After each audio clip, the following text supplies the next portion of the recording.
Welcome to the program, everyone. Today, joining us from Hong Kong, we'll be speaking with Ms. Grace Fung Wee, former Vice Chairperson of Standard Chartered Bank and a pioneer in Asian finance. Grace, it's an honor to be with you today. Welcome to GlobalSigns. Thank you, Bruce. Thank you for inviting me. Thank you. As an Asian woman, you served as a senior manager in major global financial institutions. Although it's still difficult for women now, what was it like to break the glass ceiling during the 70s and 80s? It was quite interesting. I started actually after graduating in mid-70 in an accounting firm in London.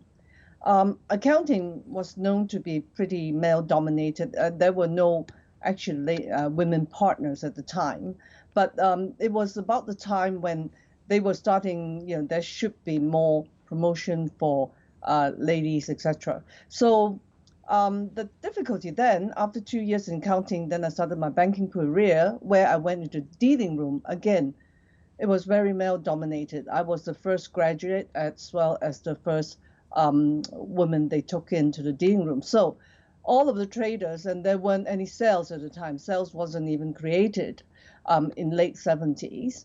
And basically, it was all men, other than myself as a very junior person, clearly doing all the legwork. But I think at the time, the way I look at it at the time was just, well, I want to be as good as the men, and I want to be paid and promoted the same.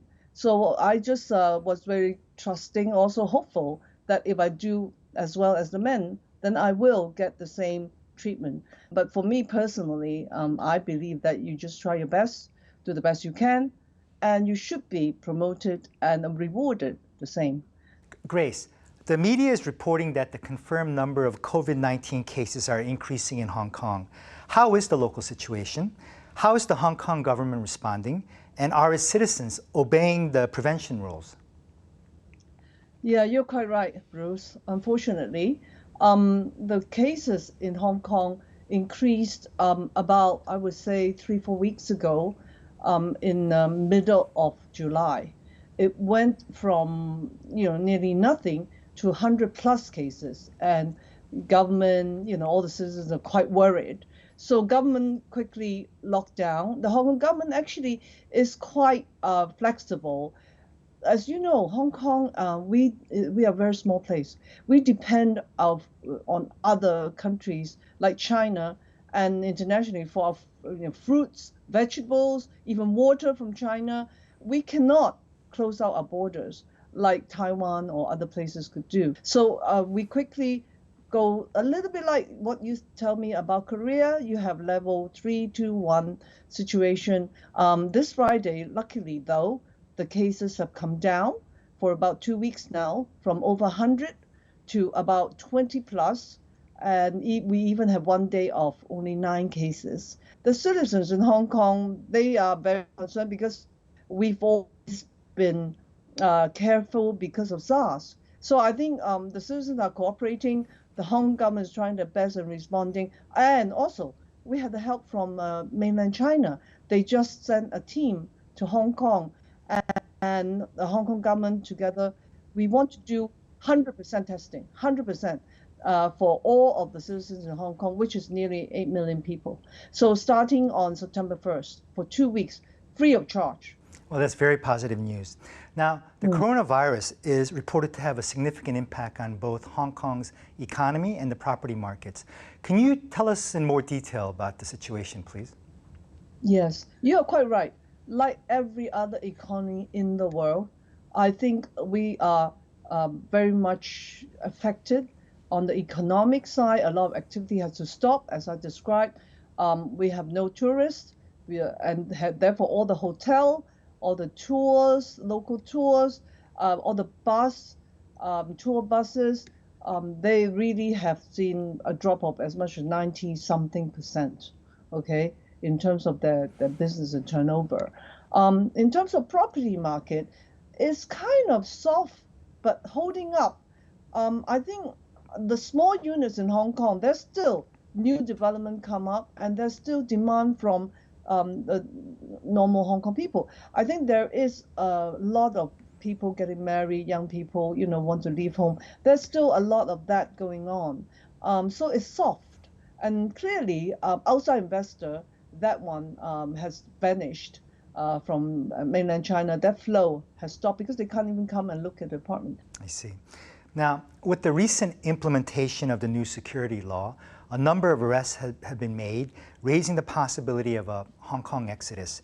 Do you expect to see a mass exodus of Hong Kong's finance professionals? You're correct that no doubt there will be more people considering immigration because the national security law, for most of us, we feel that it gives us stability. It has, as everyone can see, that it stopped the violence, the rioting on the street that we experienced in the first 6 months of I suppose from last year, June, July, till January this year. So I think the national security law is good for that, and so that all businesses can have some go back to normal business without worrying about violence on the street. On the other hand, some people, because of the new law, they are unfamiliar with it. There are lots of worries about how it's going to be implemented. There's a lot of speculation. As far as I can see, proof is in the pudding. And I think we all have to wait and see how it will be implemented. Nevertheless, I think immigration is higher on the agenda for a lot of people, young kids. I see. It appears that the security law is putting pressure on the U.S. government to deprive Hong Kong of its status as the Asian financial hub.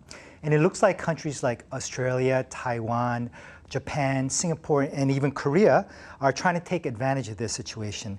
Which of these countries do you think has the highest possibility of becoming the next Hong Kong? I think it's a very natural competition for all these countries to consider, see if they can take advantage of the situation. If you look at all the countries you mentioned, each of them have a very strong domestic capital markets anyway. They're doing quite well. I would say other than Taiwan, honestly. Australia, Japan, Singapore, Korea, all these are sort of countries with strong economy. And in the last 30, 40 years I've been in the markets, these countries have done well, except that Hong Kong came up better. Singapore actually is the closest because Singapore has a lot of attribute very similar to Hong Kong, a small city-state. We're not even a state, Hong Kong. We're just a city. So we are very much alike. They are very open to foreigners, and international people like the pace and like the way of life. So I think Singapore probably has a very good chance because they have always been very close in terms of competition and in terms of being able to do the business that Hong Kong can. A number of the attributes that Hong Kong has. The only thing they don't have is China right at their doorstep. So that's my assessment. Thank you for that analysis. Now, it seems that President Trump thinks China's TikTok threatens U.S. security, and he's pressuring TikTok to sell its U.S. operations.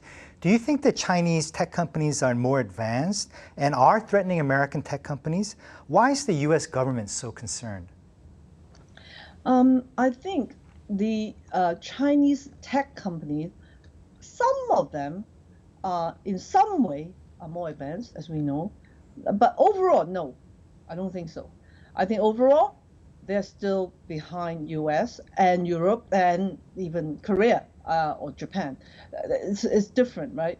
But we can clearly see a couple of areas where China is advanced. For example, if you've ever been to China in the last 18 months, you know that without WePay or WeChat or Alipay, you can't even order a bowl of noodles or order a taxi. You can't even get around. So this electronic money situation China is more advanced than anywhere else in the world, even Hong Kong. We are behind, right? So in one aspect, they're very, very advanced. In others, I think semiconductor, as we all know, the chip situation, that is hurting Huawei really badly. That in that area, they're people say 3 to 5 years behind. At this moment, no, I don't think China is more advanced than the U.S. Not at all. Well, let's hope for a peaceful solution. Now, yes. The U.S. presidential election is 2 months away. Are Hong Kong people interested? And Biden versus Trump, who do you think will win? And if President Trump wins re-election, how will that affect Hong Kong? Okay, good question. I think the U.S. election, yes, Hong Kong people kind of interested, but not as, sort of the most important thing on their mind, because we had the social situation for 6 months, now we have COVID. But we are interested because we all understand in Hong Kong now what happened with the situation, the social situation we had for 6 months, to a certain extent has something to do with U.S. A lot of evidence came out, and I don't want to speculate, but we all read about it. And also the election also, in a way, emphasize, as I talked about just now, this division between China and Hong Kong, China and U.S. And Hong Kong become a pawn. When two big elephant fights, we just get in the middle, the little mice will get trampled. So yes, we are interested in the election because we would like it to be over soon, so that all this exaggeration of the situation, as I mentioned just now, would hopefully disappear. But I think the competition between U.S. and China will continue, even if Biden wins. Now, billion-dollar question, you ask, who do I think will win? I don't know. At the moment, it looks like Biden has a very good chance. But we saw what happened to Hillary Clinton and Trump, and we don't know what Trump can pull out of the hat. I see. Now, Grace, finally, from a Hong Kong person's perspective, what are your views on the Korean stock market? And are there any stocks or sectors that you would like to share with our viewers today? In terms of companies, Korean companies that I could recommend, again, as an outsider, I see that Samsung clearly is one of the global company, has leading products, and I think they would do very, very well. And I personally wouldn't mind putting money on Samsung. The other one would be Lotte, again, very global, have business assets around the world, has a good portfolio. So I think they would do well. So that's another name. LG comes to mind. Ms. Grace Fung Wee, former Vice Chairman of Standard Chartered Bank, thank you for joining us today on Global Sign. Thank you, Bruce. Thank you very much for inviting me. Ms. Grace Fung Wee, former Vice Chairperson of Standard Chartered Bank, recommends everyone's favorites, Samsung Electronics, LG, and Lotte. I want to thank everyone again for joining us today on Global Signs. I look forward to seeing everyone again very soon. Thank you very much.